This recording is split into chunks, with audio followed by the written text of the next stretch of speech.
Good morning, good morning, good morning. It is Tuesday the 5th of August 2025. Hello and welcome to the show. My name is Graham Hughes and you are watching Morning Brew on Politics Social. Big shout out to everyone in the chat.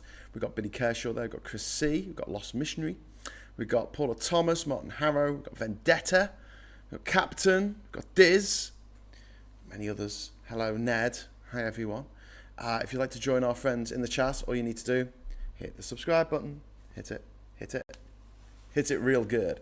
Okay, so welcome this morning to you one and all. I hope yesterday wasn't too disruptive with Storm Florin slapping into the United Kingdom and Ireland and causing a lot of disruption and heartache. I don't think anyone died, so that's good. But a lot of trees fell over and I'm assuming people either lost a trampoline or gained a trampoline.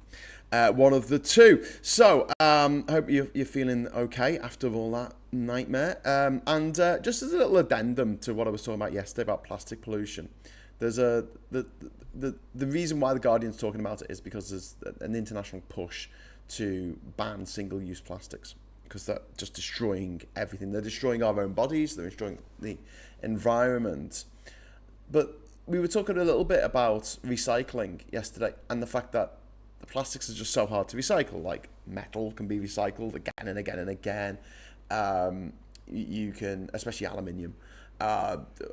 Glass can be melted down and turned into more glass, or even better, if you have milk bottles in glass, you can just clean the bottles and put more.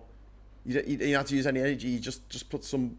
Well, I suppose you have to warm the water. Just put some warm water and soap in the bottle, clean it out, little, bottle cleaner, put more milk in. And paper is recyclable to a certain degree. I mean, obviously that's organic and it does degrade the over time, the more times you recycle it. However, the way I look at paper, and I know someone's tried to correct me in the past on this, and they're probably more right than I am, but I just see it like, well, trees eat CO2 as they're growing, right? And as they're growing in the first few years, they're growing really fast, especially if they're sort of pine trees, the stuff that we generally use for paper.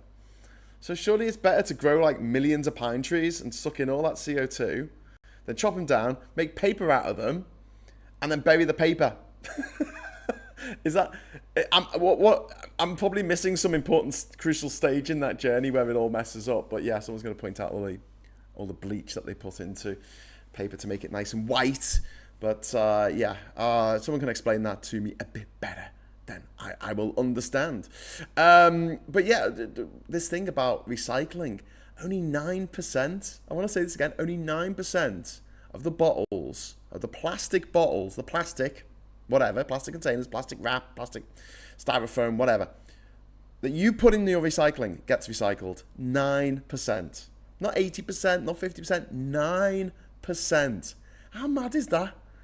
Like, that is, it is greenwashing on just a biblical level, because they've said, a global level, a global warming level, because the oil companies who, make the plastic, and some good news for shareholders in BP today, by the way, they've just found the biggest oil field in 25 years that they've found off the coast of Brazil.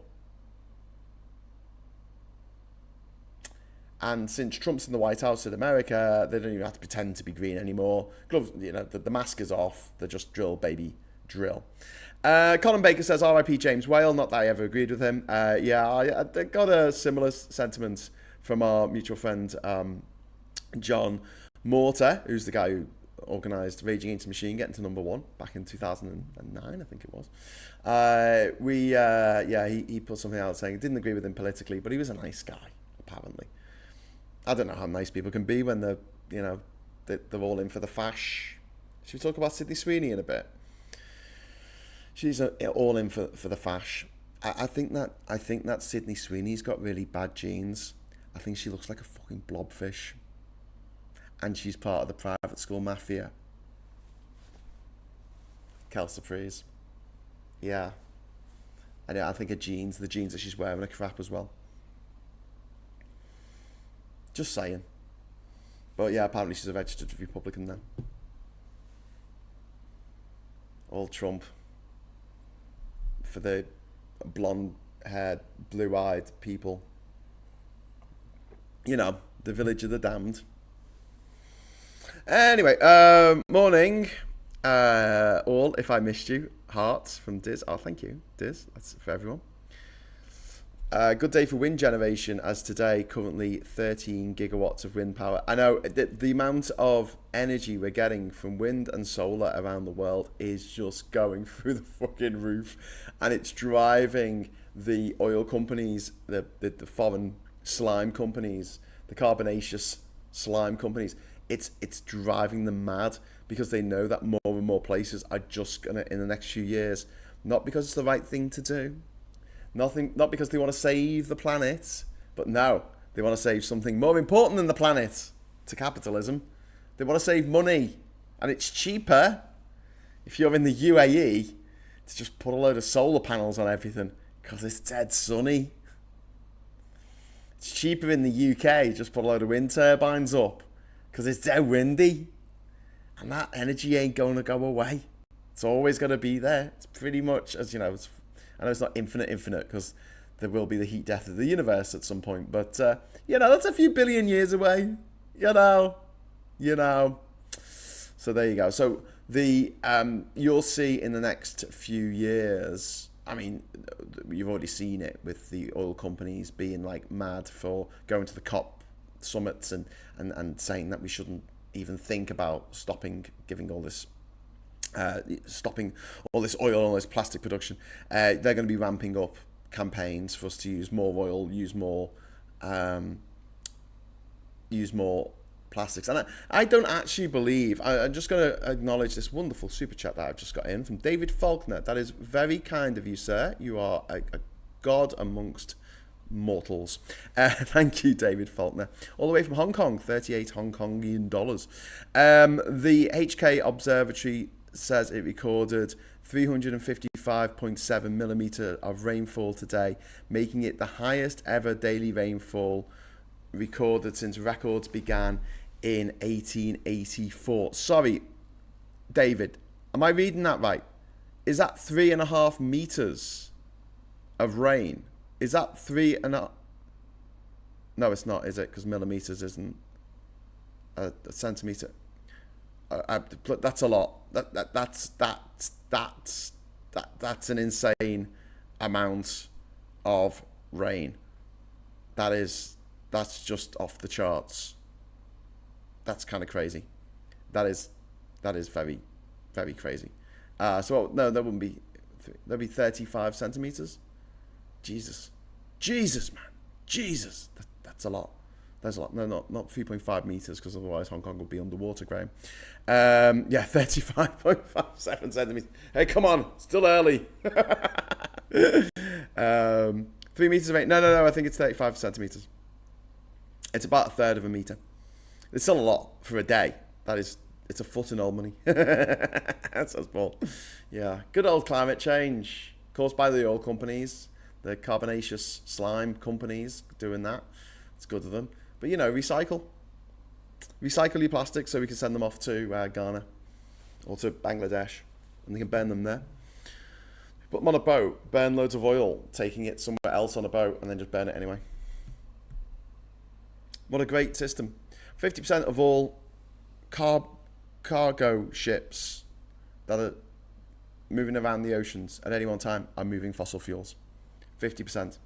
So imagine how much cleaner the oceans would be overnight if we just did away with fossil fuels and just made our own energy out of our own shit. Do you know what I mean?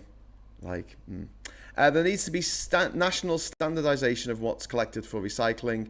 Then it'll be easy to label food containers for recyclability and ban stuff that can't be recycled, says Ned. Yeah, I'll just ban plastics. Plastics can't be recycled, effectively. It's a mugs game. Just let's go back to glass. Let's go back to, we've got aluminium, use it. Aluminium is infinitely recyclable. It's really, really good for recycling. The whole point of the metric system is that you move a decimal point about. Graham seems to be so tired he can't even manage that. Lol. Oh, fuck off with Joanna. Jesus Christ. It's early in the morning. You do your own show live and produce it yourself from from a different location, and then I'll complain about your mathematical skills at this hour. Some people, Anyway, Jesus. God, you have to kick a guy when he's down. Okay, so listen, we'll talk about what the main topic I was going to talk about today, which is the one in, one out asylum policy. Now, this was signed by Yvette Cooper in the UK and Bruno Retailleau in France, and it's been approved by the EU yesterday. So now the EU has said, yeah, you can do this. The pilot scheme will begin within days and last until June 2026, which kind of makes sense, because if you stop people coming over in the boats, then you won't be able to do one in, one out anymore, because there won't be anyone coming in. So for every person returned to France arriving on a small boat, the UK accepts one asylum seeker via a safe legal route. Estimated 50 people per week will be returned during the pilot of this scheme. France already hosts more asylum seekers than the UK, but this means that people arriving in small boats will now be ineligible for legal routes. Repeat returnees will be prioritised for deportation. Returnees will be barred from reapplying under the safe route system. It requires detention and triage by border force, and immigration removal centres are being cleared in preparation. So this isn't great, okay? This isn't the perfect policy that I would like to see, right? Keir Starmer's talking about grown-up diplomacy that hits smugglers' gangs' business model. Yvette Cooper is saying the scheme avoids Rwanda-style legal failures and it can withstand court challenges because it's similar to the deal that we already had with the EU before we decided to Brexit, which caused this problem in the first place, which now all the Brexiteers are going mad about. And it's like, but you caused this problem. It's like someone murders someone and then goes, oh my God, there's a dead body. How very dare you? And you're like, but you killed them. Yeah, but, you know, they're dead now, and I blame you. It's like, but we all saw you doing it. We saw you commit that murder, mate. That was definitely you that did that. You caused this situation to happen.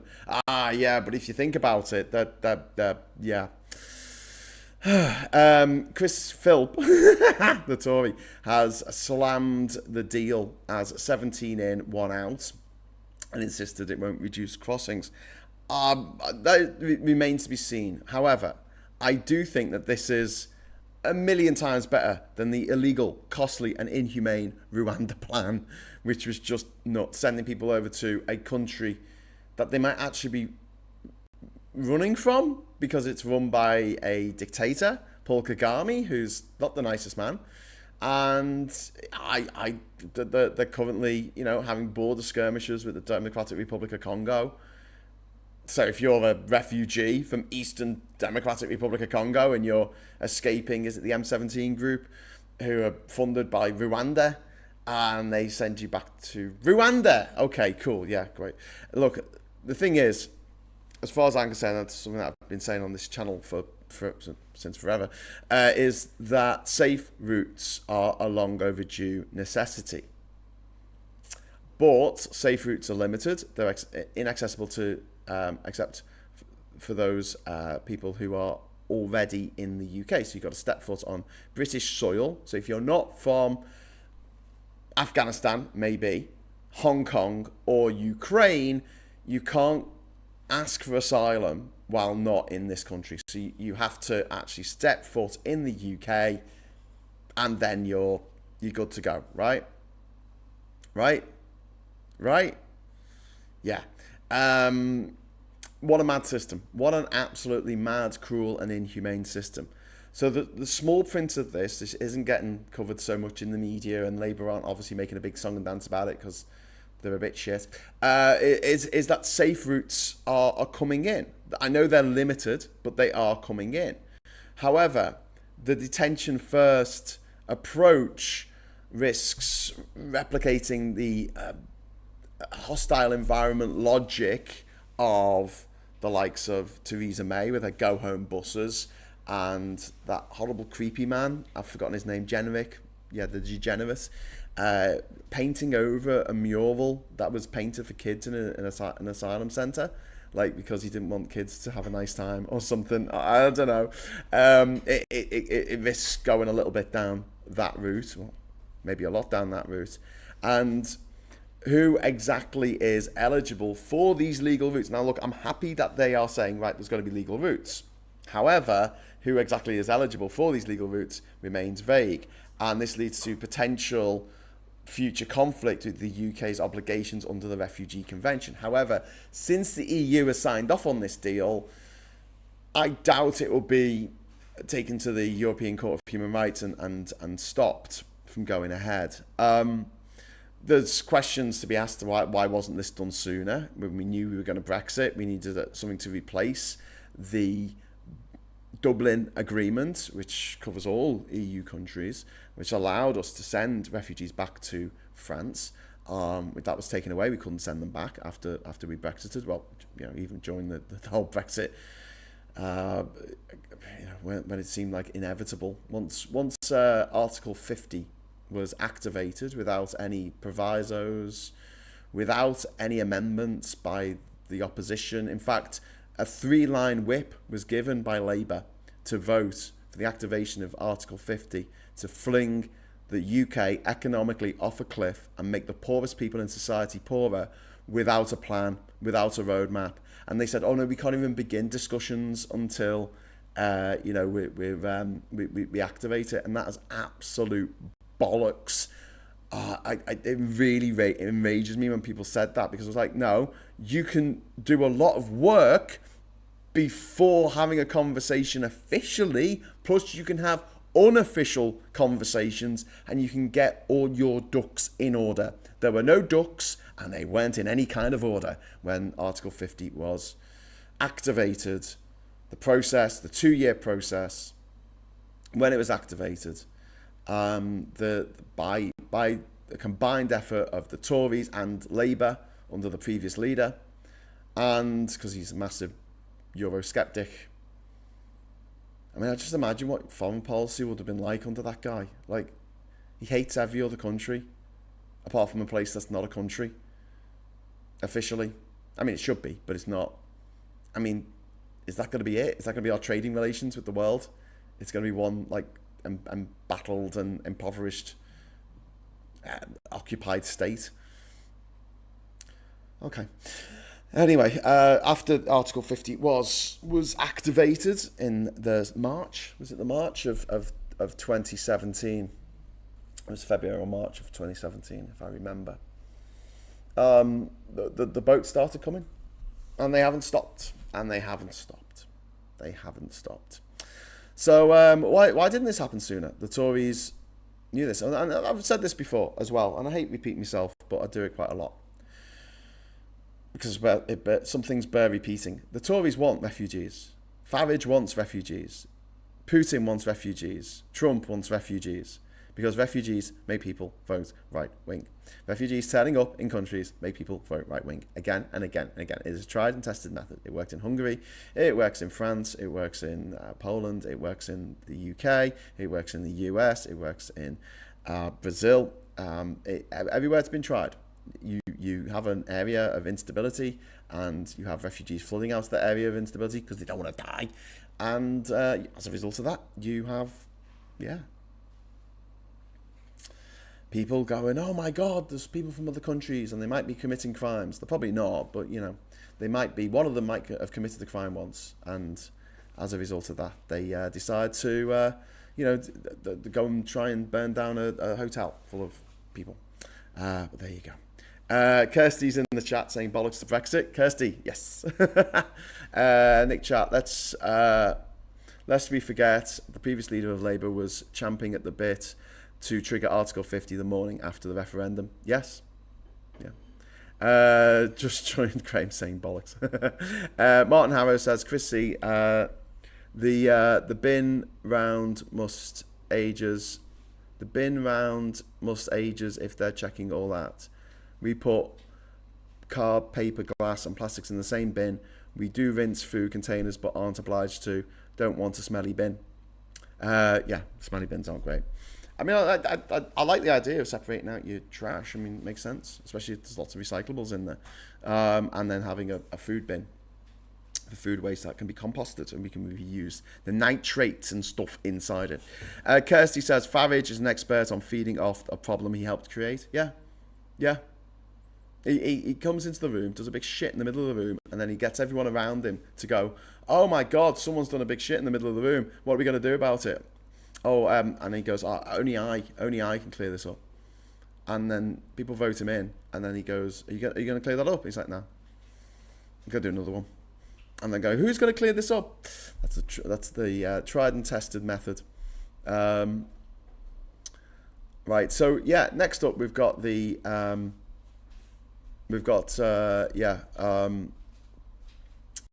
talking about whether this will actually reduce crossings or just rebrand deterrence, and can we build a system where compassion and control aren't mutually exclusive? That is a question like that we need to address.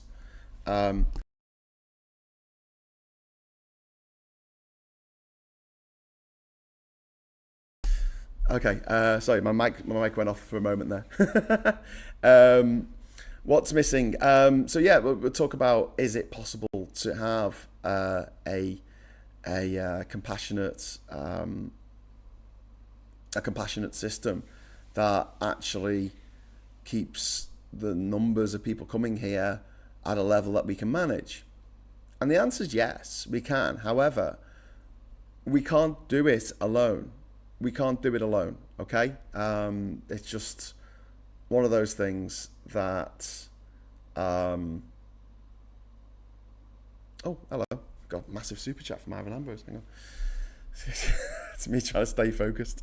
Ivan, thank you very much. So much, 50 quid super chat. Thank you. I don't actually have a mega chat animation set up on this. Well, I'm on my laptop.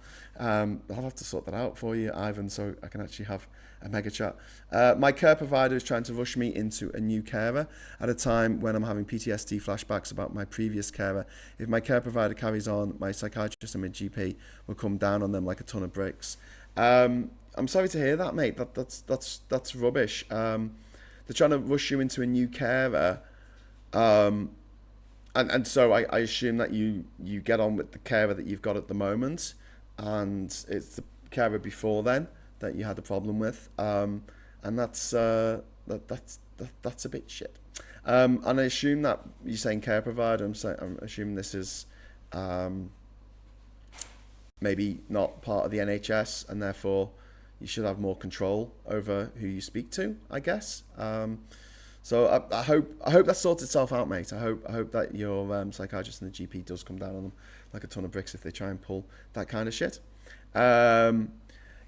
Paul says Graham resolved the sound before I was about to tell him about it. No, I needed to say something to my producer. That couldn't be broadcast. So anyway, talking about building a system that is compassionate and does have control. Thanks so much, Ivan, for that super chat, mate. That is really, really kind of you. I think it's possible, but not alone. This is something that we would... Oh, I've lost my light. Why has my light gone off? Oh, that sucks, doesn't it? Oh, it says that the battery's dead. You're plugged in. You're plugged in, mate. How can the battery be dead when it's plugged in? Oh, man. Oh, there we go. It was plugged into a cable that doesn't seem to be plugged in at the other end. Luckily, I always bring a spare USB-C cable in case my light... It's fallen onto the screen. Stop it. It's propped up on a pillow. I'm so professional. There you go. Can you see me now? I'm not the Lord of Darkness anymore. And then the mechanics at my dad's shop used to call Lucas bulbs. Remember Lucas bulbs on your cars? Lucas used to call him the Prince of Darkness because his bulbs always gave out after about 10,000 miles. Anyway, so yeah, I don't think that to go back to asylum seeking, I don't think that what needs to be done about immigration and not immigration, about asylum seeking. Immigration separate. We issue visas. We set the number of visas that we issue. The government sets that. If the number of people coming from other countries goes through the roof, that's because we have issued that many visas. So if 500,000 people come here in a year from other countries, it's because we've issued 500,000 visas to invite those people to the country. They've applied and we said, yeah, okay, you can come here. Lucas, Prince of Darkness. Yep. I'm glad to get Billy Kershaw. I'm glad he's getting some agreement in the chat there. Oh, a little joke. A little joke. Morning Martin says Diz. Hi Martin, how you doing? So what I think we need to see is a Europe-wide program for refugees. And I think that we need to have a summit sooner rather than later.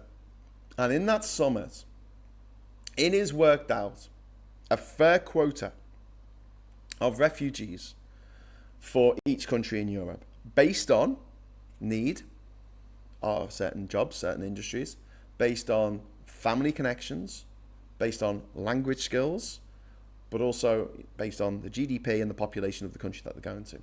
So if you're a smaller country, you don't have to take as many refugees as a bigger country. So Switzerland wouldn't take as many as France, for instance.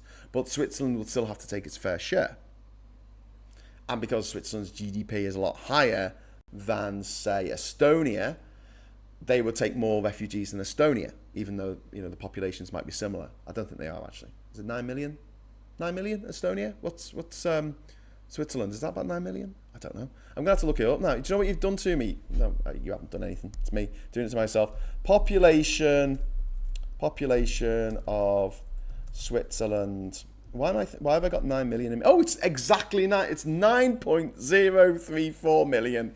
Thank you. Look at that. Who knows population statistics off the top of the head? Right, what's the population of Estonia? It's got to be a lot smaller than that. Yeah, it's only 1.3. It's only 1.3 million. So yeah, I'm trying to think of another country in Europe that has a population of about 9 million.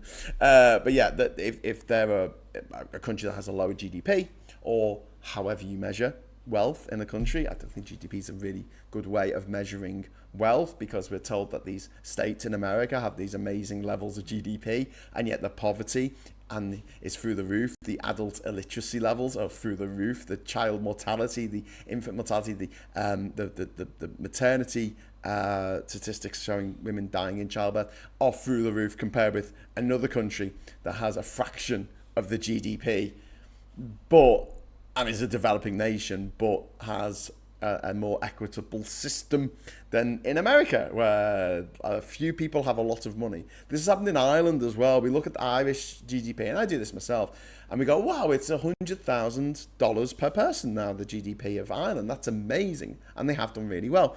But that hasn't necessarily meant that everyone in Ireland is earning $100,000 a year. Far from it. One of the big issues they have in Ireland at the moment, they have a big problem with landlords and housing. They have their own housing crisis going on in Ireland. Maximilian can talk about this to you if you want to know more. It's money being held in the hands of a few wealthy individuals makes the average GDP per capita go up, which sometimes isn't that great. So that's why it's not particularly a great metric. And also GDP is like everything. It's just all the stuff. It's all the shit you make. So it includes like bombs and stuff. Like it's not great. I partly grew up in Switzerland, says Mr. Disc 27. Can you play the big longhorn thing? Can you yodel? Can you yodel? Can you yodel? Can you do that? Austria, 8.99 million. Well, there you go. Thank you very much to Ms. Paula Thomas for the stats there. But I think Austria's about. Well, actually, no. Austria would have a smaller GDP per capita than Switzerland, because Swiss GDP per capita is through the roof, isn't it? Because of all the diamonds that they hoard and gold, which may have come from certain unsavoury sources. Who knows? But yes. So you have a quota across the board, and it's a percentage. It's a percentage of the refugees coming over, and it means that countries that are on the front line with refugees coming over from Africa to Italy and Greece and etc. and Spain, they're not taking the bulk of the refugees. We're sharing them equally, and we do need a system in which you are given preference. Well, not even preference, just a system where you can apply for asylum in the EU from anywhere in the world. So you could be in Venezuela, you could be in Eritrea, you could be in East Timor, doesn't matter. You can apply for asylum in the same way that anyone, anywhere in the world, at any time, can apply for a visa to the UK. And the system doesn't break down because not everyone does. And when people do, we can say yes or no. And the EU can look at this and go, you know, the European Council on Refugees, the ECR, whatever we decide to call it, they look at the, you know, they have people working there. We all pay into a fund which does all the legal stuff, and it's all runs through the European Court of Human Rights. Make sure it's all above board, and basically we take people's account, you know, and we say, okay, we think that you have genuine reasons to be concerned that for your life and liberty in the country that you live, or you know, in the country that you fled from. You might be in another country where you're applying. Okay, we are going to allow you to come to the EU. Here is your designated country. You're going to be going to Denmark because you're an accountant and they need more accountants in Denmark or something. People who are good with Excel. Ivan, thank you so much for the £10 super. Ivan, you're being incredibly generous this morning. Thank you so much. My sole carer at the moment is my mum, as I'm so frightened of having another carer from my care provider at the moment after my previous carer has knocked my trust with knowing how to talk to me, not knowing how to talk to me. Oh, I see. Okay, yeah, Ivan, that's a bit crap. Shit, yeah, you're in a. I can see the situation that you're in there, mate, and that really sucks. I hope that your GP and your psychiatrist can make sure that you know the situation. If you're found a way of working through this that works for you, I hope that that's not taken away from you, because otherwise it just comes across as a box ticking exercise of like, okay, we need to do this, and this, rather than looking at the individual, looking at you and going, well, what's Ivan's needs? And this is something that we need to think more and more about when we think about medicine, especially when it comes to mental health.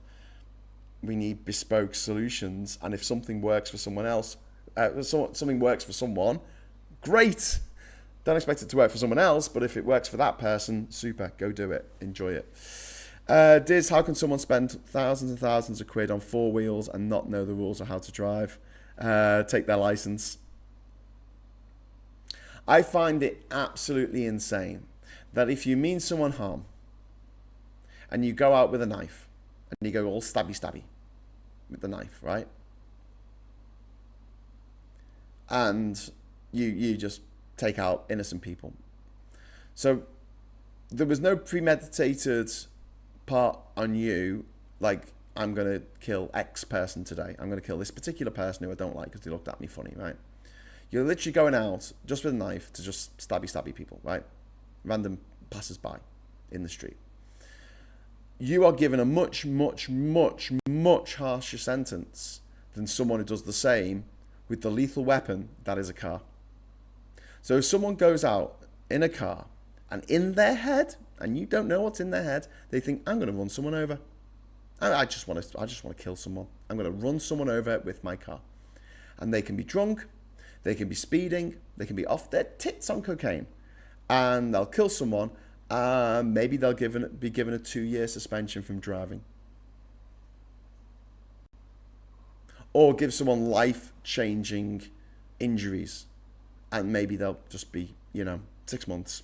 Can't drive for 6 months. You have to get public transport for 6 months. Well, that's all right, because I don't have a job. I just stay home and play PlayStation. It's just a punishment. It's a bit like, I remember getting suspended from school, and I never understood why that was a punishment. It was like, right, you're going to have to not come into lessons for 2 days, Graham. I'm like, so I could just stay at home and watch Red Dwarf videos. Yeah? could just stay home, play on my Amiga. Yeah, because your parents are literally working and no one's going to be checking on what you're doing, and they can say, oh, don't you be watching telly, don't you be playing on your Amiga. But I was in the house on my own. And that was a punishment, was it? Yeah. So top tip for would-be murderers, just drive a car. Because apparently a car's not a lethal weapon. You just get a slap on the wrist. And don't say, oh, generally speaking, they do get, quite... It does get worse when they've actually killed someone. I know people who've suffered from life-changing injuries as a result of drivers driving into them. Drunk, speeding, whatever. And not hardly anything has happened to them. Hardly anything has happened to them. I think they should go down for attempted murder. That's why I ever think everyone should be doing 20 miles an hour. On the motorways, 20 miles an hour. How'd you like that, eh? This morning, went to the pharmacy, says Gallifrey Man. In general, avoiding topics that would depress me. Not a happy bunny today. My heart symptoms playing up. Are you well? Okay, Gallifrey Man, we'll try and talk about stuff that's not going to upset you. But yeah, we'll talk about... We're going to move on in the moment from asylum seeking. But yeah, essentially... That's the way it's got to be done. We've got to have a system which is Europe-wide, which allows people to apply for asylum from anywhere in the world, anywhere they might be, and those people are allocated to certain countries based on very different factors. And so, there's, out of 100% of refugees, maybe the UK will get 10% or 9%. Maybe France will get 9%. Maybe Germany will get 9 or 10, 11 or 12%, something like that. Whatever it is, whatever metrics that they put together to say this is a fair and equitable system so that everybody in Europe, all the peoples of Europe, all the countries of Europe shoulder that burden equally. But here's the thing, right? It's not a burden. Actually, we make money from asylum seekers once they're allowed to work, and 90% of the people who come here claiming asylum are actual asylum seekers. So once we've made them sit in a hotel for 3 years, making money for some Tory donor, which I'll come to in a moment. That's my third topic. They're finally allowed to work, and they end up being, like all immigrants in totality, a net beneficiary to our economy. A net benefit to our economy because we don't have to pay for their education. We don't have to pay to keep them alive for 18 years, 21 years before they enter the jobs market. They can enter the jobs market straight away. Good one. Nice one. Indicator is the clue in the name, says Diz, to get your attention. As someone who chats weekly to my late chums in the cemetery to awake in the morning is a win, says Plum Duff. Yeah. I agree. I had some bad news yesterday, so we're here for a good time, not a long time. Martin, I know El are ridiculous, and the tiny ones in the middle of the light cluster that gets drowned out by the brake light. Yeah, when they tried to design indicators so no one could see them. Yeah, jazzy indicators. My sister tried to run me over years ago. She did the same thing to her ex-husband. Some people shouldn't be allowed near a car. Yeah, Plum Duff, you're absolutely right. Ban for life. That's it. Lifetime ban. You just can't drive anymore. That's it. Like some people who haven't got much money and they can't drive because learning to drive is really expensive. You'd be a bit like them. But that would affect rich people, you see. So I saw it was Zoe Wanamaker and Emma Watson from... Not Emma Watson. Emma Thingamabob from Harry Potter. And they were both given 12 points on their... Well, they both went up to 12 points on their license. 12 points? So you've been caught 4 times. 4 times! No, in California, you have a 3 strikes and you're out policy where if 3 strikes and you're in, really, because you're in jail for the rest of your life after, stealing a Tic Tac or something, because you've done something wrong 3 times. So realistically, to get done speeding that many times that you lose your license for like a year or something, you have to get done 4 times. 4 times? Piss off.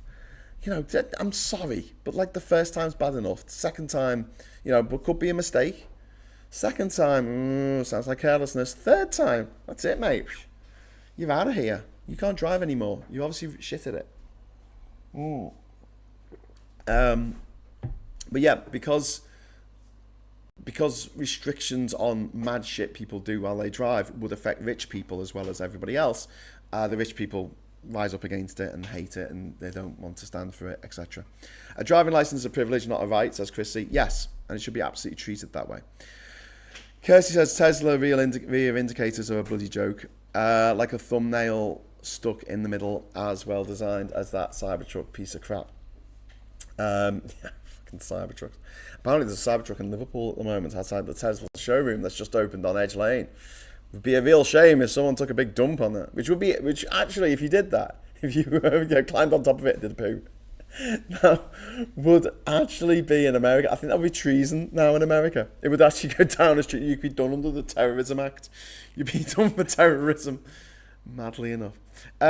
Miss Paula Thomas, thank you so much for the £5 super chat. It's really kind of you. Thank you. Causing death by dangerous driving is custodial, 2 to 14 years, depending on mitigation and aggravation. Mitigation would be walking dual carriageway.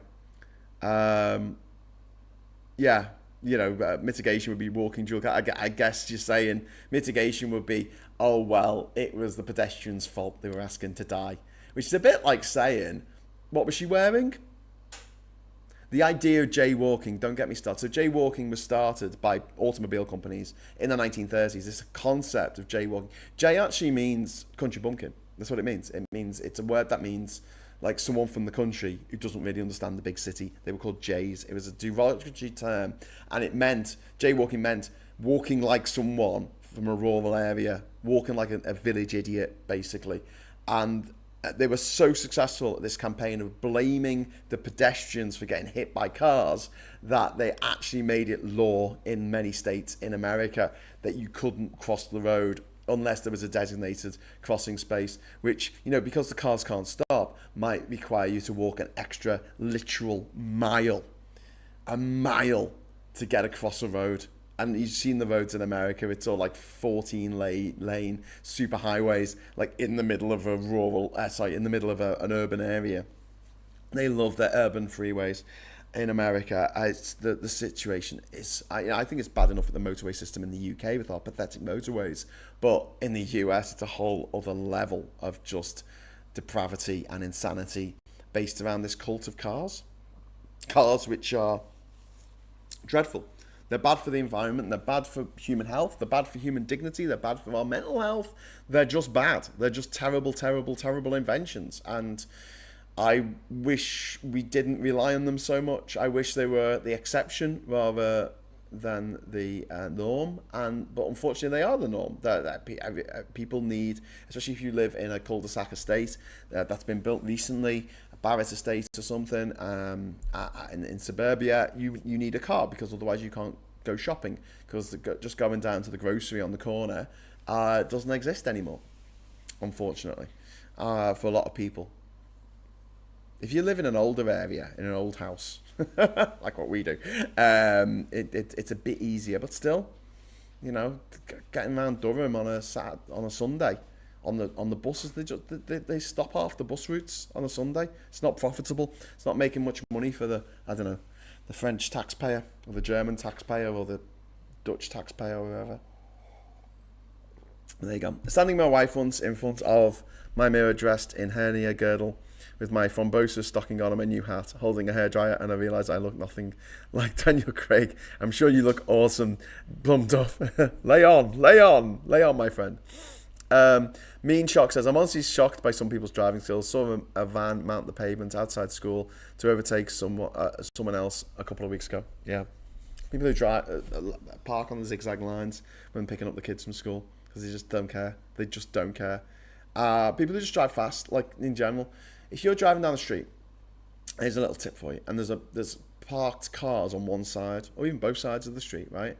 And you are driving down the street. It's a narrow road. Slow the fuck down. Because if a kid is between those cars and jumps out, you will not stop. You will not stop in time. You will absolutely not stop in time.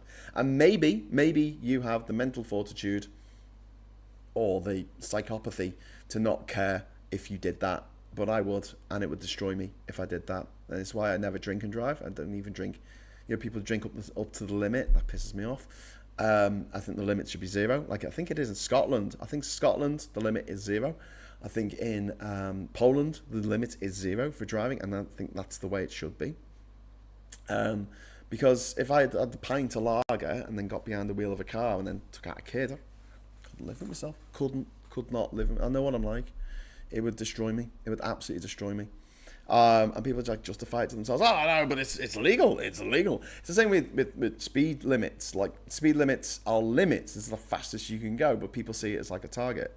And this is incredibly infuriating around where I live in Durham, because we have lots of 60-mile-an-hour roads that you can't really safely drive more than 20 miles an hour down, because it's full of blind corners. They're single track roads. So, if a car's coming the other way, you literally have to drive halfway into the hedgerows to allow them past. And people are fanging it around these blind corners over these crests of hills that you can't see over. And it's 60 miles an hour, because that's the national speed limit on little pissy country roads. I'm like, who came up with this? Who came up with this idea? It's just absolute mad. I can see maybe like a straight road with no cars parked on it and no what are they called? No houses or anything nearby. Maybe 40, but 60? No, just no. I haven't said 6 years not driving due to medical reasons. Don't miss it at all until we are talking about it. I don't miss. Honestly, I didn't drive for the best part of 4 years when I was traveling around the world. Didn't drive for another 3 years when I was on my island. Didn't miss it. I mean, pissing around on my boat, that was so much fun. Could just go anywhere until you ran aground. But I don't know. I find driving really stressful.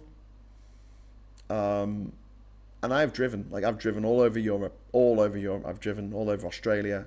I've driven in America, in New York, in LA, in Las Vegas. I've driven. I've had my fair share of driving, and in all that time, 30 years of driving, I don't know. I don't enjoy it. There's a few moments where it's been really, really cool, out in the Australian outback or driving through the Swiss Alps, but you're sitting in the traffic jam for 12 hours a day. I mean, just where's the fun? Where's the fun in that? They never show that in an advert, do they? Cars are a money pit, says Plunduff. Yeah, but you buy a new one, and as soon as you drive it out the dealership, it's devalued by about, what is it, $2,000? Is it $2,000? You can buy a new car with that. Second-hand car. But yes. Anyway, so back onto the topics that I was talking about this morning.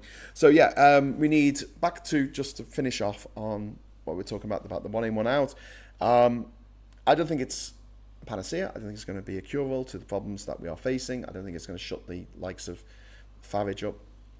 But we need humanitarian infrastructure across Europe. We need a clarity on appeals process, and we need support for people coming from war-torn areas, war-torn countries, war-torn regions. We need that. We absolutely need that. It's something that we should definitely put in place.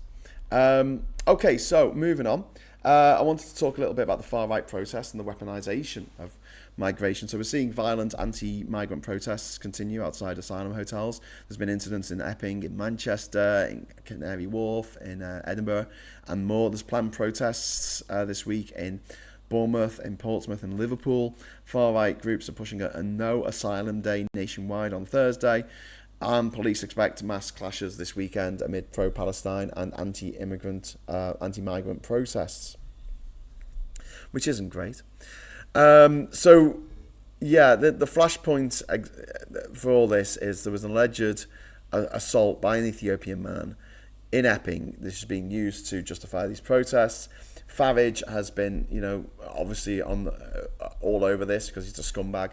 What do you expect? He's to be demanding the ethnicity of the suspects be released, and the Warwickshire Reform leader George Finch, all 19 years old of him, is accused Labour of a cover-up when it comes to this particular rape case. And they're saying that they're protecting women and children, which is really entertaining, really, because, when I say entertaining, it's actually devastating. But these people are actually saying this, and these are the people who constantly platform abusers. These are people who they lionize, they absolutely, they adore Donald Trump, who was found by a court of law to have committed rape. He's been accused by dozens of women. He's on the Epstein files. If you want to protect women and girls, stop people like Trump earning so much money that they can be above the law when it comes to SA and comes to rape and offences like this against women and girls. But no, they're all over that. This is the party that, the refuck party. This is the party that had an MP until quite recently who went to jail for beating his girlfriend. And he said, oh, it was a long time ago, Christian forgiveness, blah, blah, blah. So, so this, what Farage is doing is being a gobshite, as always. And Angela Eagle has said that the government is working to close asylum hotels, and I want asylum hotels closed. I want asylum hotels closed. I want there to be a system where you can sign up to house refugees in your house, like we had with we still have with people fleeing from the war in Ukraine. I don't see why that can't be rolled out towards all communities. One of the reasons why in the sort of the turn of the century, when turn of the 20th century, when pogroms were happening across Russia, one of the reasons why Jewish people came to places like the UK and the US is because there was already Jewish communities set up in the UK and the US, and they took the refugees in. They gave them somewhere to live and looked after them and made sure they got on their feet. And communities exist of Eritreans, Ethiopians, Yemeni people from Afghanistan, people from Iran and Iraq. These communities exist in the UK, and giving people in those communities an opportunity to help others coming over, not mandating it, but like giving them the opportunity to do that, I think is really important for social structure, but also to help the people who are refugees, because they're coming from a war-torn country, a country that is unstable, a country where they fear that they and their children might be killed. And they come to another country, the UK, and then suddenly there's torch-wielding mobs outside the hotels. These hotels, a lot of them, are owned by Tory donors, and they're quite happy to take billions of pounds from the taxpayer to pay for people to stay in these hotels. The people staying in the hotels get £9 a week. £9 a week to live on, which is just insane. And they're not allowed to work. Allow them to work. Allow them to stay with people and allow them to work. There is a way of doing this. There is. I know I always rail against simple solutions to complex problems, and I'm not saying this will fix everything. I'm not saying that it will stop all problems with asylum or problems with people having a problem with asylum, people having problems with foreigners. I'm not saying that. I'm saying that this would be a much better way of dealing with this situation than what we've got at the moment, which is the hotels, which Labour, to be fair to them, they are trying to get these hotels reverted back to normal hotels, and also that they are trying at least to find safe ways to people to come into the country, but they are trying to shut these hotels down. But another thing is, it would be a lot more difficult for something like this, where people turn up outside a hotel and start creating problems. It would be a lot harder for this to manifest itself in a community in a certain part of the country where there's a lot of people from one particular part of the world living there. They're looking after some refugees who have come from that place recently, and the communities, working together. The idea of a bunch of skinheads turning up in that community and causing problems, obviously that's going to be straight up racism. Like there'll be means to arrest them straight away. Whereas this, they can say, "Oh no, we're protecting the girls," or something, which I don't think is the best way to do it. I also, yes, I understand the issues with ghettoization, and I think that this is something that will always be something that is pushed as an idea for further integration into British society, which I do think is important, but it shouldn't be mandatory, you know, especially as British people make no effort whatsoever when they're in foreign climes to integrate themselves in the community in which they live in some other country. They set up expat communities and all hang out with each other. Believe me, I've seen it. So it would be a bit hypocritical for us to demand integration in that way. But, this idea that certain things are being forced upon the people of the UK is laughable. Is laughable. When, let's say, people from other countries make up, 10% of the population of the UK? I don't know if that's the actual stat. Let's say it's less than 50%. How can they force anything onto the other 50%, like their food? They don't. British people choose to go and eat Indian food or Chinese food or Italian food because it's fucking delicious and it's better than the shit that we're left to eat most of the time. Paula Thomas, thank you so much for the super chat. Sorry I was a bit late getting to that. I just wanted to finish what I was saying before I lost my thread. Thank you so much for the £5. Defending women and girls is a dangerous position for them to take. Remember how Fathers for Justice collapsed. I don't quite remember the situation with Fathers for Justice. I just remember people dressing up as Spider-Man, climbing on bridges. Was there someone who was high up in Fathers for Justice? Weren't they accused of abuse or something? Paula, can you just let me know? Just let me know in the chat. I'll try and keep an eye on it. Keep fighting, Plum. Plum. Keep fighting. David, we are 4 years away from the elections. He still only has 4 MPs, and we aren't all racist and stupid in Britain. A lot of his supporters won't last that long, says Captain. Yeah.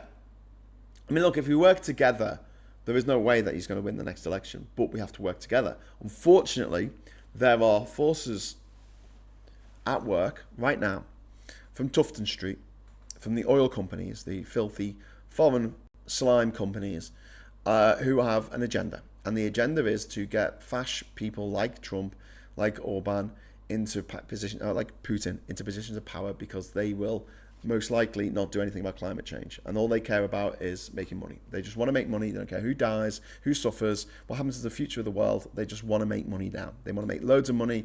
They need more money. Elon Musk awarded himself $29 billion yesterday. $29 billion for being what? A fash. Really, really grim. Really, really grim. And I do not think for a moment that these so-called charities in Tufton Street aren't funding. They own all the newspapers. They, apart from maybe the Guardian, arguably, they own the newspapers. They own the political parties of the right. They own the Tories. They own Refuck. But also, I think that they are giving money to forces on the left to split the left. I really believe that, and I'm yet to see any evidence that that's not true. Because why do it this way? Why have a party like Labour in power, and you look at it and go, that is an easy party to hack. We can hack Labour. We've done it. We have done it. Writing to our MPs did make a difference, especially when they tried to come after disabled people. There was 100 MPs who stamped their feet and said, we are not moving on this. We are not moving on this. And the government had to... They were caught like a rabbit in headlights. They had to change the name of the bill going through Parliament that they proposed, even though they've got 180 seat majority, 165 or whatever it is seat majority. They got a huge majority in Parliament. They couldn't get their bill through. Labour is easy to hack, right? A lot easier than the Tories. The Tories are easy to hack if you've got loads of money, right? Labour, not so much, right? And so, instead of working with Labour to make them make more sensible decisions, we are running around starting new political parties or screaming at them to sack everyone who's working for Labour in the government. We've got to sack Keir Starmer. And I'm like, okay, I can see why you're pissed with him, but can we change him rather than change the leader? Because whoever replaces him might not be any better. This is an issue with Labour at the moment. Who are you going to replace Keir Starmer with? And are they going to be any better? I don't know. Maybe they'll be better on some issues that we care about, but worse on other issues that other people care about. I don't know. But Labour's got one job at the moment, and it's to win the next election. It's as simple as that. And I don't think that they're going down the right lane to do that at the moment. But I don't want to push them into a lane that means they definitely won't win the next election. But yeah, there's a lot of people. Well, actually, not a lot of people. There's a few people with a lot of money who have a vested interest in making life difficult for us, for me and you. And we need to be aware of this and work together, all of us on the left, centralists, leftists. We need to work together for a better solution for the people of this country and the people of countries around the world. And a better solution is not giving the keys to Farage to walk into number 10 in 4 years' time. It really, really isn't. We shouldn't be even thinking about that. We shouldn't be even thinking that that's acceptable. And we've heard this argument time and time again where, people go, oh, we'll make it, under the Tories it'll get really bad, and then people will all want to have a revolution because it will get so bad they'll all want a revolution. It doesn't happen. It never happens. I don't think that's ever happened in history where people have purposefully allowed a situation to get really bad in any given country, in any given particular part of history, in order to make a revolution happen that's been successful. It just hasn't worked that way. The revolutions that have been peaceful haven't come about because people were literally at the end of their tether.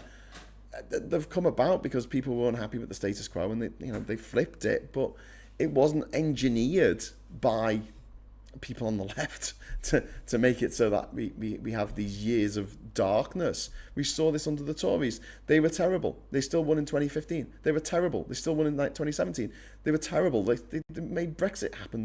They were still won in 2016. 2019. Look at Trump. He got re-elected. No matter how bad it was under Trump. A period in which 500,000 Americans died of COVID. More Americans died of COVID when Trump was leader than died in the American Civil War because of his absolute shitness at leading a country. I am not one of these people who think that we need to make things really, really bad for them to get good again. I think we can work with the tools that we've got, and don't forget, Keir Starmer's a tool because his dad was a tool maker, but we can put pressure ourselves. We can do this, not through a think tank, not through a media empire, but just by writing to our fucking MPs and telling them, oi, dickhead, tell our leaders to piss off on this policy. And it won't work 100% of the time, but it's worked so far. And Labour are only 1 year into their administration. They are easy to hack. Don't forget that. And so I say to anyone who's thinking, fine, leave Labour, don't be a member, don't give them money. But if you have a Labour MP, you have more power now than you have had since 2010. That is it. In swaying the national debate, swaying the leaders of this country to do something that you want to do. You will not have any of that under refuck or a refuck Tory alliance, which looks likely, if things go on the way they are. But yes, Paula Thomas says, see my chat with Diz, but you're broadly correct. It was more than an isolated case. Oh, okay. Yeah. And this if refuck want to pretend that they give a shit about women's rights, yeah, good luck with that. Chris C, thank you very much for the £5 super chat. The Home Secretary today called for a change to police guidance so that more information about immigration status of suspected offenders is released. Thank you very much for the super chat. I think she's been pushed into a corner for this, to have to do this. I don't know how I feel about it, to be honest with you. I thought it was important when that dickhead drove his car into the crowd in Liverpool on the day that the Liverpool team would come back to, parade with the cup after winning the league. I thought it was important that the first thing they did was he said, oh, he's a white guy. He's a white guy. And although that's horrifically racist and prejudiced, and it's all a bit shit, at the same time, it made sure that there weren't any people who were, black, brown people, people from other countries, people with different accents, who were attacked as a result of that happening. within hours because of people like Nigel Farage getting online and saying, "Oh, I believe that person who did that was an asylum seeker, don't you know? Let's go attack some asylum seekers." And this is, I mean, the fact is that asylum seekers, in fact, immigrants in general, commit a lot fewer crimes than native-born Brits. As a proportion of the population, as a proportion of their population, they commit a lot fewer crimes. Why? Well, because a lot of people who come over here are on a visa, or they're based on their immigration status, and they know that if they commit a crime, they won't just be put in jail like they would be in their own country. They'll be deported back to the country from whence they came, and that is enough to make most people who are moving somewhere for a better life not commit crime in the country that they go to. It's a fiction that people from other countries are more likely to commit crime. It's simply not true. I've been told by someone who visited our MP's, Rachel Reeves' office, said that she's never there. She never replies to my MP, Labour MP is shit. Jenkins was better. Wow, Jenkins was better. My only caveat is they don't seem easy to hack when it comes to my people. They have yet to take even a step back on the war on trans. Gallifreyan Rent, I agree, and I think this is an issue where even Phil will not defend Labour's record on trans rights because they have been absolutely appalling. They've seemed to demonise the trans community on the say so of vile billionaires like that XY rolling woman man thing. It's really, really grim.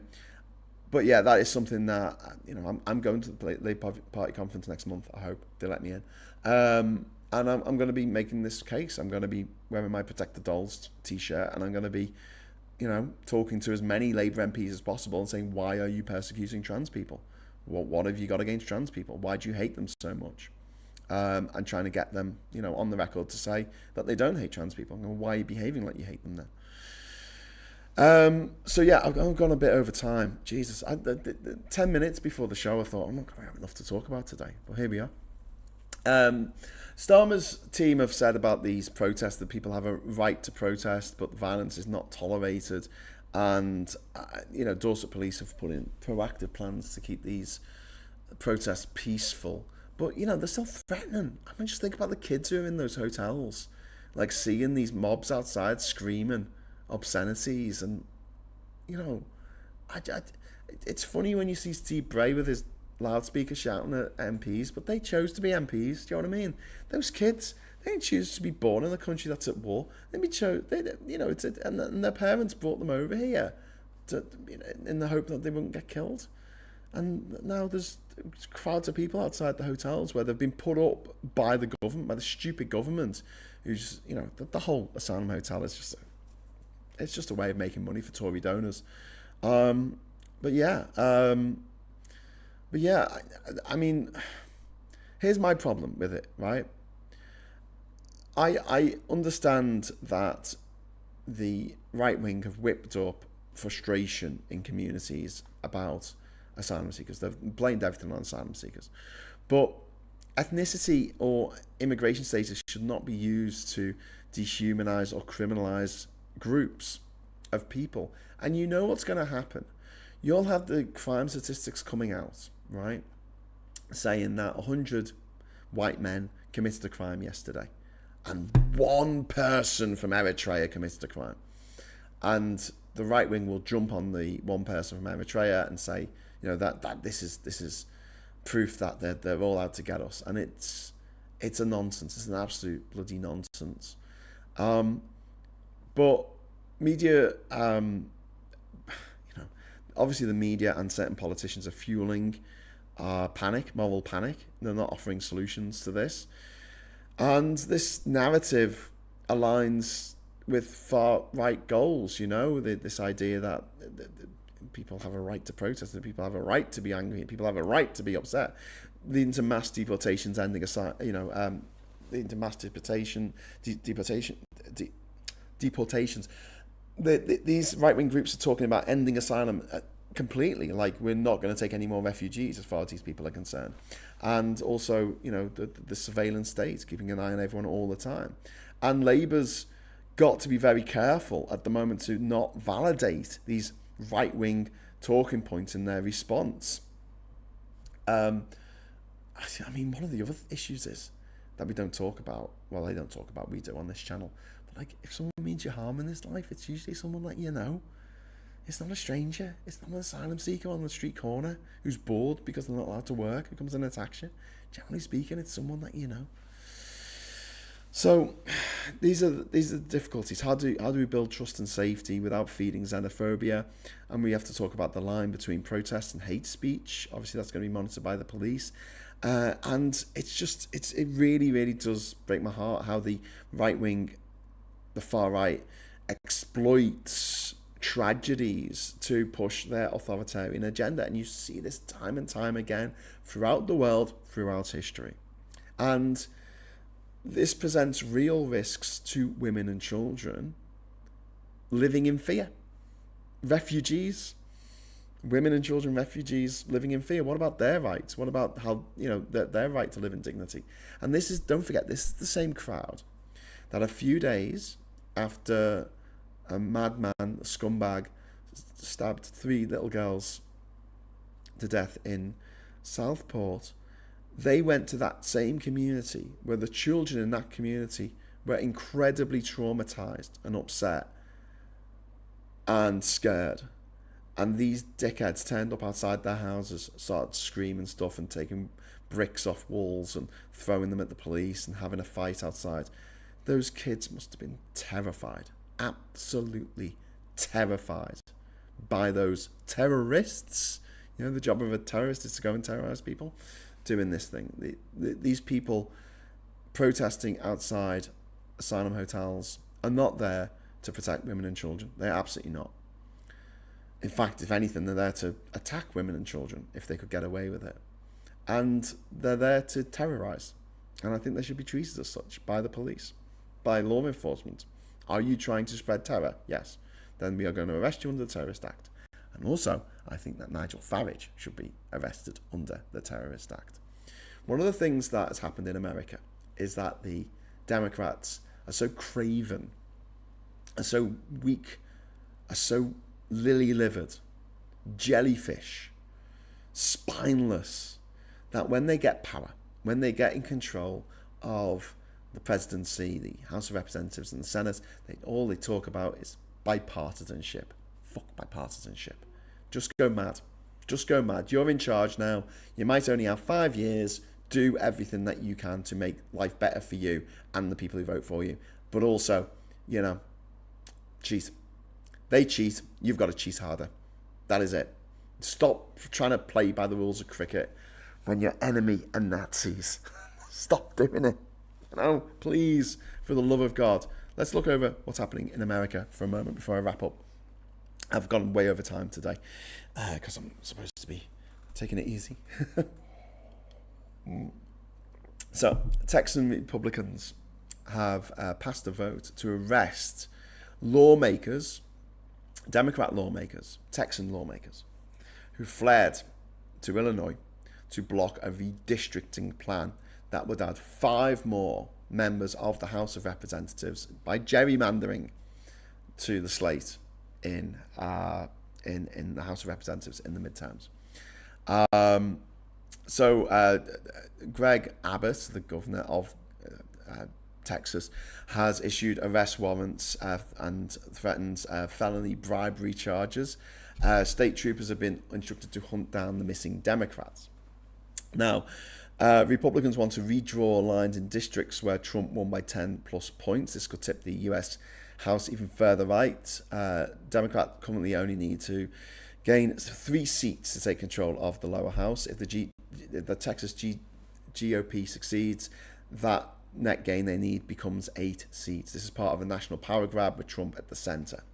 The response: Democrats in New York, California, and Illinois are preparing counter redistricting plans. Governor Gavin Newsom of California and Governor Kathy Hochul have called for more aggressive tactics. The era of turning the other cheek is over. The thing is, Gavin Newsom has said that he's going to bring in redistricting plans for tit for tat redistricting plans for California if gerrymandering in support of the Democrats if they go ahead in Texas with this gerrymandering, right? No, Gavin, listen, come here, Gavin, listen, right? Do it anyway. Do it anyway. Whether they do it or not, do it anyway. Cheat as hard as you can, because if you don't cheat harder than those other cheaters, you're not going to have a country anymore, mate. Simple as that. Simple as that. Well, I mean, I think America's gone beyond the pale anyway, but yeah, this is about authoritarian control, not just about maps. The Republicans have weaponized every branch of power: courts, the police, elections. The Democrats are finally showing backbone, but they need to move fast. If Trump allies are going to succeed in rigging the House, there's no way back. There's no way back. I keep saying I don't think they're going to have free and fair midterm elections if they have midterm elections. So there's two options at the moment that I see.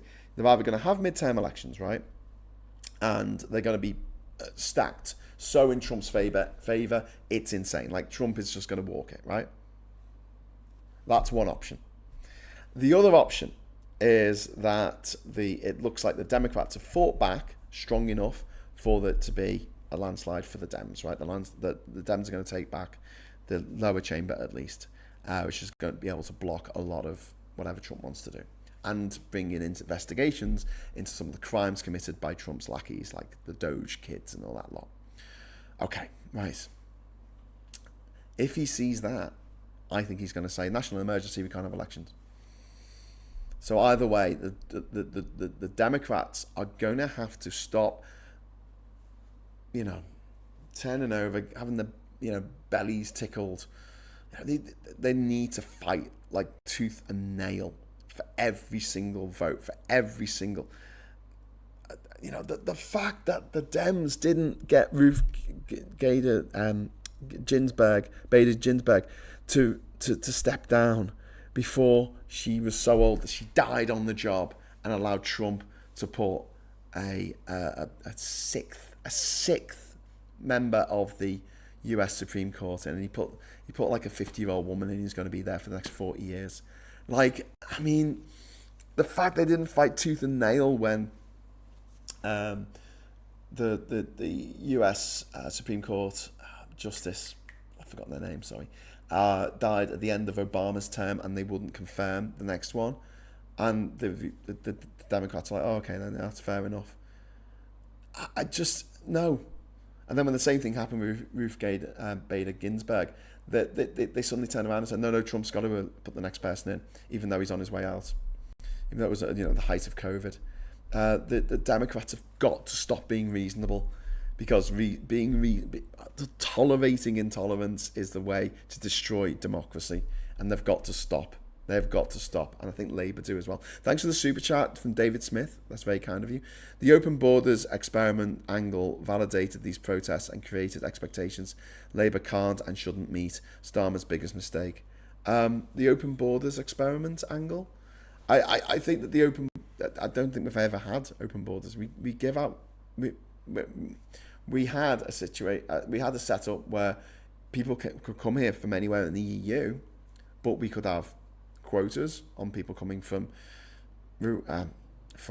Romania, from Bulgaria. We never took them up. We could also deport people from the EU back to their EU country of origin if they weren't working. If they were just sitting around doing nothing. We never did. We never deported anyone, but we could do that. And because all the countries of the EU were deemed safe, that was a really easy deportation to do.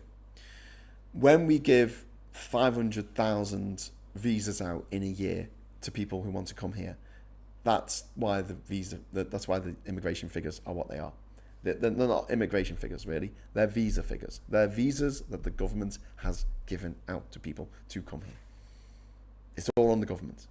If we don't want anyone to come here from any other country, we just don't issue any visas. Simple as that. And when we were part of the EU, we could send refugees back to France, and we can't anymore. So the open borders have only really started since Brexit, since Farage's Brexit. Why aren't Labour absolutely panning him on this one. I don't know. I do not know. Why are they so timid? Why are they so, little, we'll do this little bit, we'll tinker over here, and we'll change this by 0.25%. I'm like, mate, you might only have 5 years in office. Smash it. Just do it. Just do everything you need to do in order. I don't mean smash the system. I mean, like, do everything you can do in your power to upend the system so we get a more level playing field than we have at the moment. Ms. Paula Thomas, thank you very much. The Republicans need to be told Nigel Owen's famous aphorism, if you're going to cheat, cheat fair. Yeah. I'll have a look in for a moment. Hang on. I'll see if I can find it. Okay.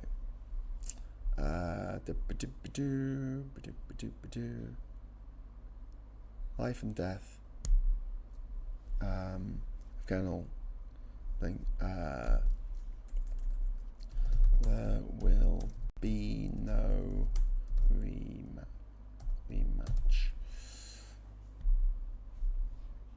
There you go. Life and death of Colonel Blimp.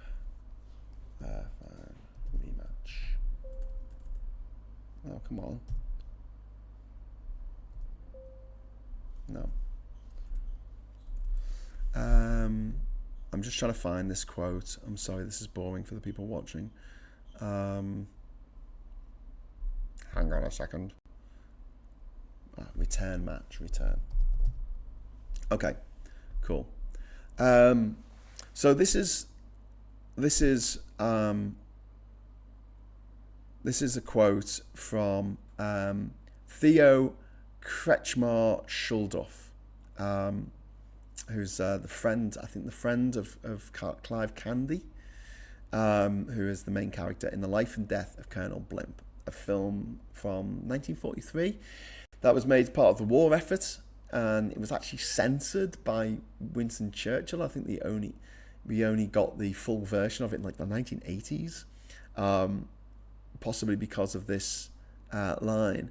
So, or this quote. So, Clive says, I heard all that in the last war. So Clive's a Brit, right? British colonel. I heard I heard all that in the last war. This is talking about World War One. They fought foul then, and who won it? And then his friend Theo, who's a German, who, they were friends in the Boer War, I think, and then like the World War One. Obviously, they were on different sides. And Theo says, "I don't think you won it. We lost it," as in Germany. "But you lost something too. You forgot to learn the moral. Because victory was yours, you failed to learn your lesson 20 years ago. And now you have to pay the school fees again. Some of you will learn quicker than the others. Some of you will never learn it. Because you've been educated to be a gentleman and a sportsman in peace and in war. But Clive, dear old Clive, this is not a gentleman's war. This time you are fighting for your very existence against the most devilish idea ever created by a human brain, Nazism. And if you lose, there will not be a return match next year, perhaps not even for 100 years. I'm with Theo on this. This is where we have to get down and dirty and fight as hard as we possibly can against the forces that are swirling around us, because they've got the money, but we've got the numbers. There are much more of us than there are of them, and don't let them forget it. There is one minority, there's one group of invaders, there's one group of foreigners who are causing all the problems in your life, and they're not coming across on small boats, they're coming across on luxury yachts. Don't forget that. Di Stanton, thank you very much for the £10 super chat. That is very, very kind of you, my friend. It seems pretty simple to me. We on the left play by the rules of common decency, and the right don't. Time to take the gloves off. Yeah, bit more succinct than my quote from The Life and Death of Colonel Blimp, 1943, Powell and Pressburger. But nonetheless, by the way, honestly, if you want to watch a really good, like, old school film, please, it is. Very good. The era of turning the other cheek is over. I mean, they really, really, really, really do need to fight dirty in the mud. And the Democrats in America have to do that. Labour, I feel, need to get a bit more ballsy in the way that they attack Farage and his mates. They need to just call him out. They need to mention things like, you know, that look, if this was the other way around, right? And imagine Trump was the leader of this country. Ugh, horrible thing to imagine. But imagine he was, right? And there was this little upstart, this little left-winger with a big mouth, right? Who was going on and on. So that's your Farage, right? And your Farage is going, because this is flipped, right? So the right winger in charge and the left winger, you know. And this left winger had been in a plane crash in 2011. And then he had fallen out with the pilot who had saved his life in that plane crash. And then the pilot of that plane crash had taken his own life a couple of years later. Do you think that the Trump figure running this country would ever let anyone forget about it? Do you? Do you? And yet the left go, oh, you know, well, you know, it's a personal issue. We don't want to really get into it. Oh, you know, we might get sued. We might get... Just mention it. You don't have to make an accusation. Just mention it so it's in the minds of everyone. Yeah, what happened to that pilot? Make your own conspiracy theories. You know how powerful conspiracy theories are, especially in the hands of people like Trump. So use them. Use them for our own, you know, for our own agenda. Which is to keep the fash out, because, like I say, if we lose this one, there isn't going to be a return match next year. There isn't going to be a return match next year. And if Trump's allies succeed in rigging the House in America, you know, there's no way back. There is no way back. It'll be Trump or his little acolytes for the rest of time, the rest of our lives anyway. So yeah, Labour's policy. Better than Rwanda, but still has moral, legal and practical issues. The far-right protests are escalating, and we can't normalise hate and can't be telling them that it's okay that they're protesting. I hate that expression that people have,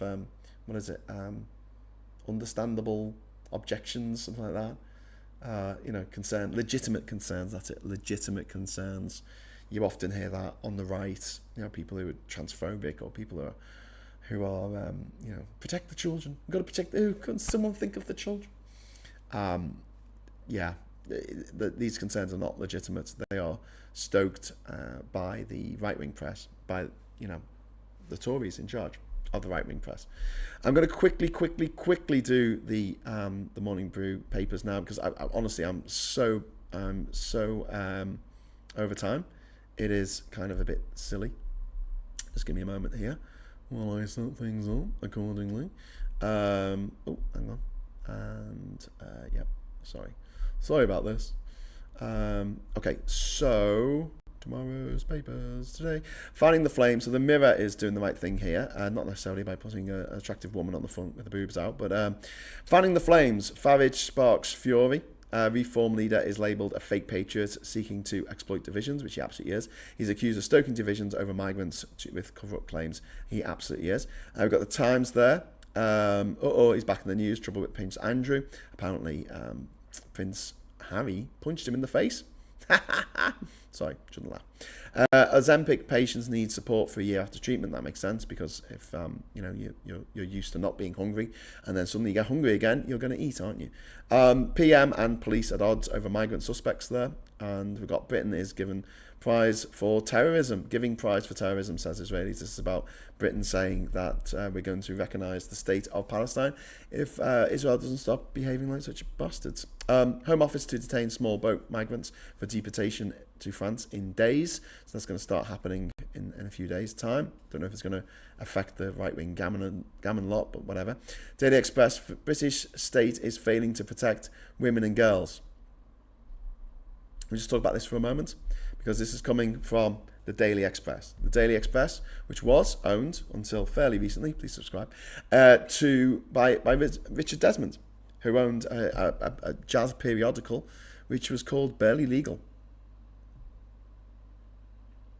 And that's how he made all his money in the 1980s with porn. And now he's a massive donor to the Tory party, and also he owned the Express for a little bit. And now the Express is saying, oh, we need to protect women and children. Oh, what's that smell? Oh, rank hypocrisy. That's what it is. Rank hypocrisy. And it's particularly hypocritical and rank. Thank you very much to Paula Thomas for the super chat there. Thank you. Actually, the lesson here from the German view of British tactics. Basically, we never stopped, however badly injured. We just kept coming. We did. But also, the idea that they were playing by the rules of cricket when they weren't even playing cricket. They were just playing murder ball.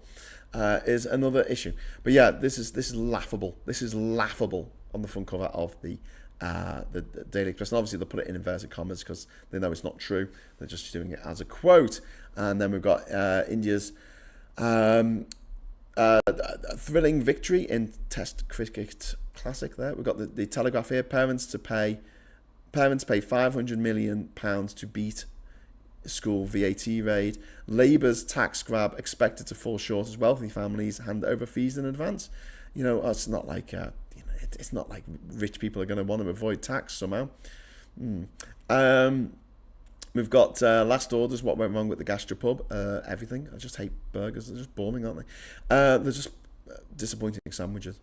Police warn of mass arrests at Palestine action protest. So let me get this straight. So we're going to have big arrests at the Palestine action rally, but not at the people who are actually threatening asylum seekers in this country. Okay.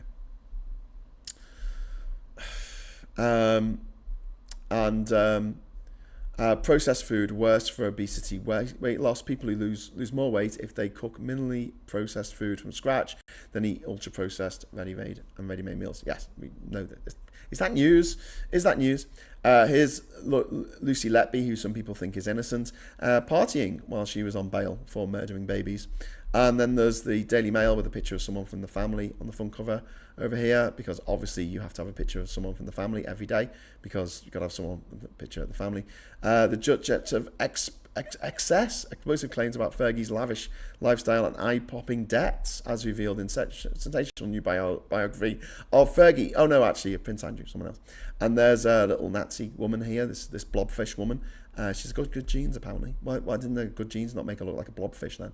And Iran asks Taliban for spy kill list. What? Iran is plotting with the Taliban to exploit a lost database that has exposed details of MI6 spies.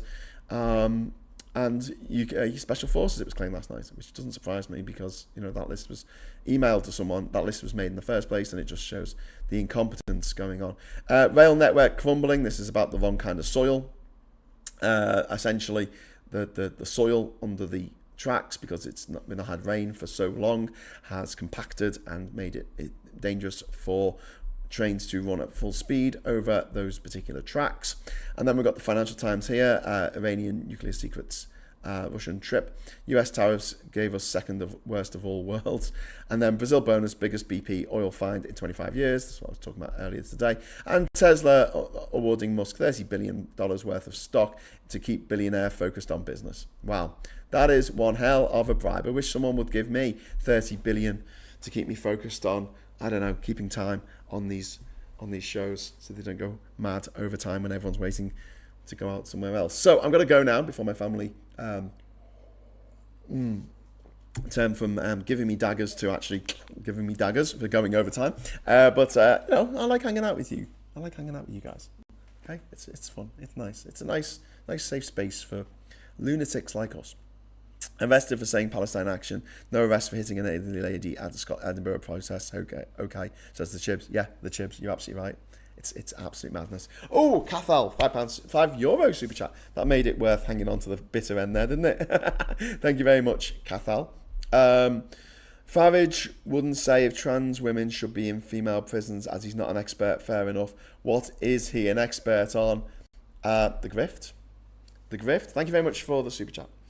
The grift. Sad as it is to say, if the likes of me and Femi and Supertansky wanted to make absolute Brewsters, all we'll need to do, flick the switch, become right wing, say a load of bollocks, talk a load of shit, lie about everything, be racist, be transphobic, be homophobic, just be horrible, just be nasty, horrible people, and we'll be rewarded for that. That's the world in which we live. That's a capitalist society in which we live. If you try to be nice, if you try and make a better world for for us living now and for the children of the future, you're on minimum wage. But if if you're just horrible all the time, whoa, the floodgates open, and there's Farage earning £1 million for a year for flogging cryptocurrencies and gold. There you go, expert at his posh school on anti-Semitism. Indeed. Thank you, Graham's family, for letting us have Graham for so long. Yeah, I've really got to go. So thank you very much. Thank you for watching. Thanks for the chat. Thanks for the super chat. If you could do one little favour for us, please subscribe to the channel and also give us a like. If you're not giving us a like already today, I'd really appreciate that. And until next time, I'll say thank you so much for watching. Hello, good evening, welcome, and goodbye.